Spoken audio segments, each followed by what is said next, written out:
Merci d'être avec nous sur AL24 News au sommaire de l'actualité de ce lundi 20 février. Il aura duré 2 jours. Le 36e sommet des chefs d'État et de gouvernement de l'Union africaine prend fin à Addis Abeba avec la volonté affichée d'accélérer la mise en œuvre de la zone de libre-échange continentale africaine, un ambitieux projet qui doit faire face à de multiples défis.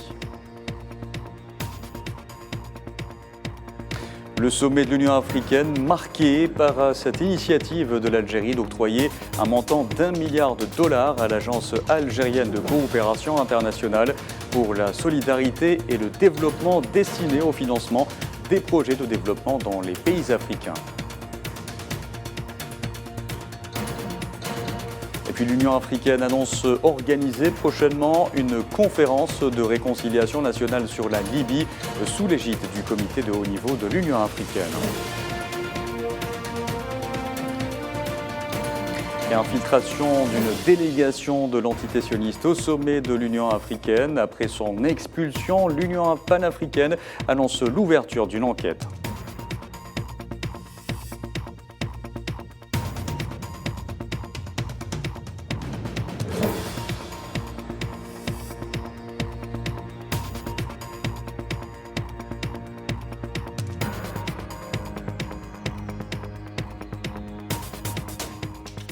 Bonjour à tous. Tombée de rideau sur le 36e sommet des chefs d'État et de gouvernement de l'Union africaine à Addis Abeba. Les travaux de ce sommet qui a duré 2 jours ont été placés sous le thème « Accélération de la mise en œuvre de la zone de libre-échange continentale africaine, la ZLECAf ».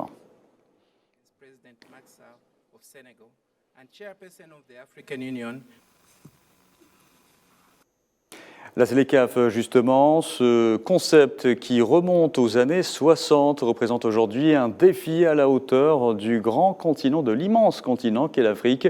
La révolution du marché africain doit aujourd'hui affronter les pandémies, mais aussi le conflit en Ukraine et ses retombées. Les élites africaines, en tout cas, sont de plus en plus conscientes de l'urgence de sa mise en place, même si le chemin requiert encore beaucoup d'efforts et surtout de l'abnégation. La ZLECAf entre idéal et potentialité réelle, un récit de Sarah Hallel. La ZLECAf ou le défi de la zone de libre-échange visant à intégrer 55 États africains. Un modèle qui va de pair avec une dynamique plus vaste, celle de l'intégration économique. Mais comment parler d'une telle zone préférentielle pour les économies africaines sans évoquer des infrastructures aux normes, une production encadrée par des économies publiques ou encore des acteurs économiques familiers avec les normes économiques mondiales et modernes, à l'instar de l'interconnectivité numérique.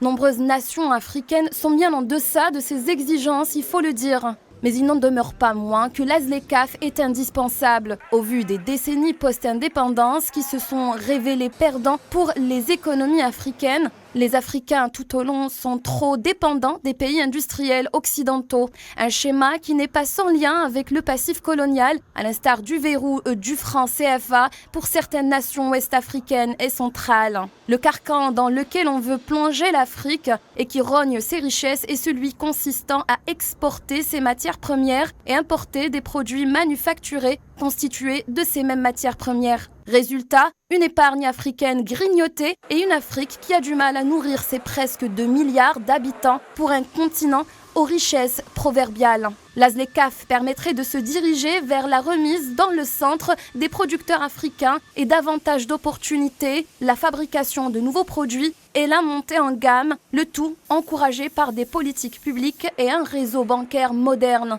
Le but principal étant des prix abordables pour des consommateurs africains. Des pays de notre continent sont d'ores et déjà prêts à engager cette révolution, comme l'Afrique du Sud, le Kenya ou le Nigeria. Des ingénieurs, des études, des acteurs économiques parés pour sauter le pas. Quant aux petits pays, comme les 16 pays enclavés par exemple, ils ne perdraient pas forcément au change, ils pourraient aisément prendre le chemin de la spécialisation. Et comme vous venez de le voir, de nombreux obstacles se dressent devant la mise en place de la ZLECAf. Voici l'analyse de l'économiste Martial Zebelinga. C'est un projet extrêmement important, gigantesque. Il y a une 50aine d'États. Ça voudrait dire que les pays doivent à chacun et à chaque étape définir les produits qui rentrent progressivement dans l'accord, c'est-à-dire les produits pour lesquels il faut faire le désarmement tarifaire. Ça se fait de façon très précise, très technique, donc c'est normal que ça prenne du temps. Et les accords de libre-échange en général prennent du temps parce qu'il faut vraiment qu'on s'assure que ce sont des accords gagnant-gagnant. Malheureusement, le temps long, c'est celui des intégrations. En plus de la dimension purement tarifaire, il y a les autres aspects qui accompagnent l'intégration, la dimension logistique, les infrastructures, les moyens de paiement, l'information, les politiques économiques d'appui qui sont censées donner à cet accord-là toute sa productivité à terme. Donc c'est quelque chose dont on ne peut pas attendre les effets de façon instantanée. Et la participation algérienne à ce sommet a été marquée notamment par cette annonce du président algérien Abdelmadjid Tebboune d'octroyer un montant d'1 milliard de dollars à l'Agence algérienne de coopération internationale pour la solidarité et le développement destiné au financement des projets de développement dans les pays africains. C'était dans une allocution lue par le Premier ministre Ayman Ben Abdelrahman, qu'il a d'ailleurs représenté lors de ce sommet.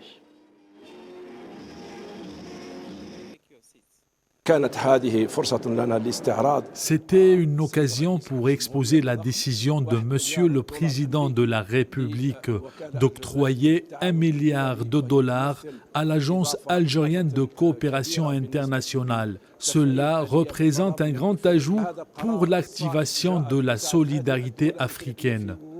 Cette bonne décision intervient pour soutenir des pays africains afin d'entrer dans une voie de développement réussie qui va permettre aux peuples africains de se stabiliser au niveau de leur pays et d'allier le développement local et intégration pour les projets en Afrique. C'est l'objectif assigné à l'Agence algérienne de coopération internationale et qui va entamer sa mission pour la concrétisation de ces projets très prochainement. Et je vous le disais en titre, à Addis Abeba, l'Union africaine a annoncé organiser une conférence de réconciliation nationale sur la Libye, en proie à une crise politique majeure depuis la chute du régime de Muammar Kadhafi en 2011. La date et le lieu de cette conférence n'ont pas encore été définis. Elle se tiendra sous l'égide du comité de haut niveau de l'Union africaine. Toujours à Addis Abeba et concernant le Sahara occidental, cette fois-ci, l'Algérie a réitéré son soutien ferme aux droits du peuple sahraoui à l'autodétermination à travers l'organisation d'un référendum libre et transparent conformément aux chartes et aux résolutions internationales.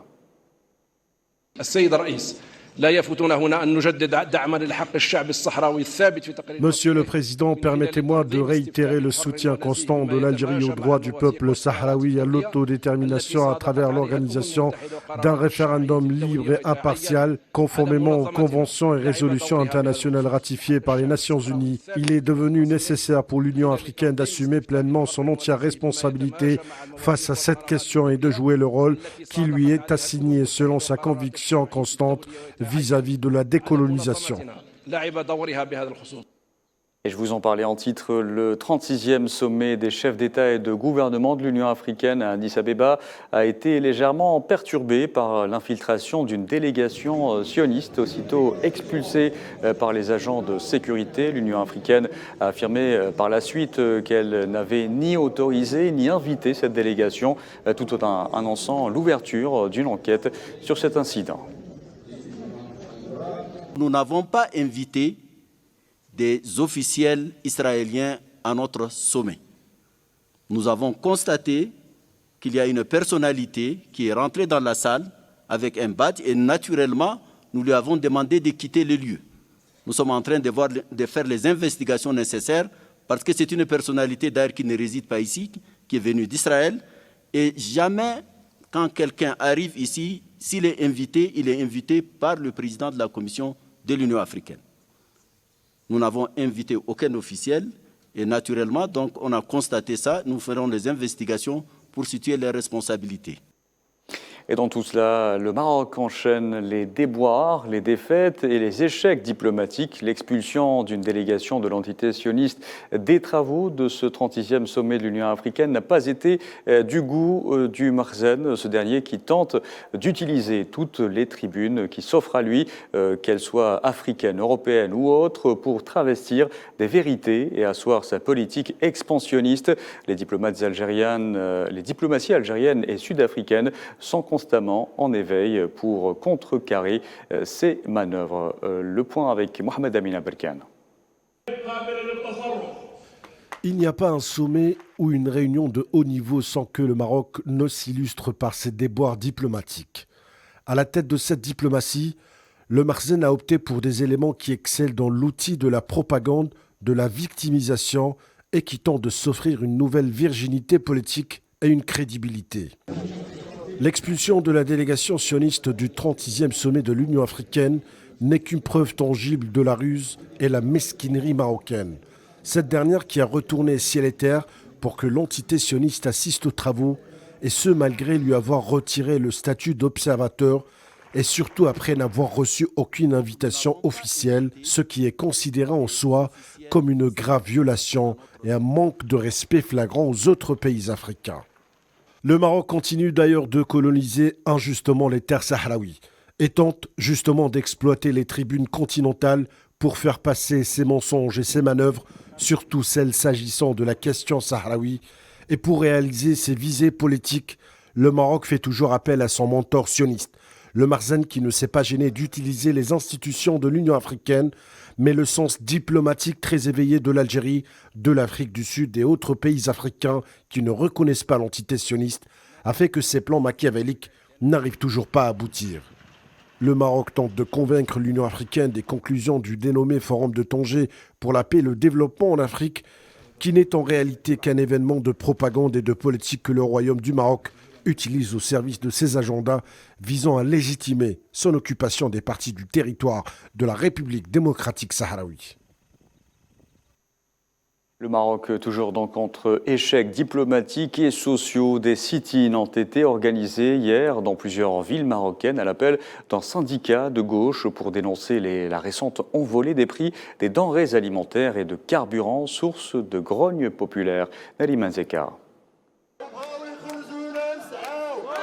Énième manifestation au Maroc contre la cherté de la vie. La rue ne décolère toujours pas. Bravant les interdictions des autorités marocaines, des groupes de militants de la Confédération démocratique du travail se sont rassemblés dimanche à Rabat, Casablanca et d'autres villes du royaume pour dénoncer les récentes envolées des prix des denrées alimentaires, des fruits et légumes, du carburant, de l'injustice sociale et du chômage dont les taux est sur une courbe ascendante.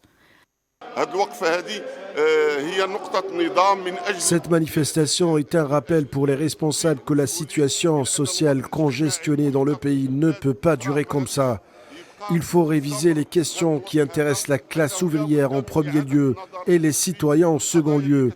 Nous appelons le gouvernement à faire baisser les prix et à répondre aux revendications de la Confédération démocratique du travail, ainsi qu'à appliquer les résultats des discussions qui ont été précédemment convenus.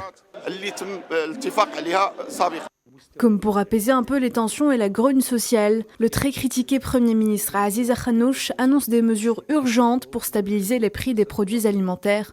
Malgré cette annonce, le collectif Front Social marocain, composé de partis d'extrême droite, de syndicats et d'ONG, prévoit très prochainement d'autres manifestations pour dénoncer l'inflation. Des manifestations qui coïncideront avec la commémoration du 12e anniversaire du mouvement du 20 février, qui est considéré comme la version marocaine du printemps arabe. Fin 2022, l'inflation dans le royaume a atteint un pic de 8,3%, un pic alimenté par les effets du conflit en Ukraine et conjugué à la réorganisation des chaînes d'approvisionnement mondiales, selon le dernier rapport de la Banque mondiale. Et c'est la fin de ce journal. Merci à vous de l'avoir suivi. Vous pouvez revoir ce programme sur le site d'Al24 News ou à travers nos différentes plateformes en scannant le QR code qui s'affiche en bas de votre écran. Excellent après-midi.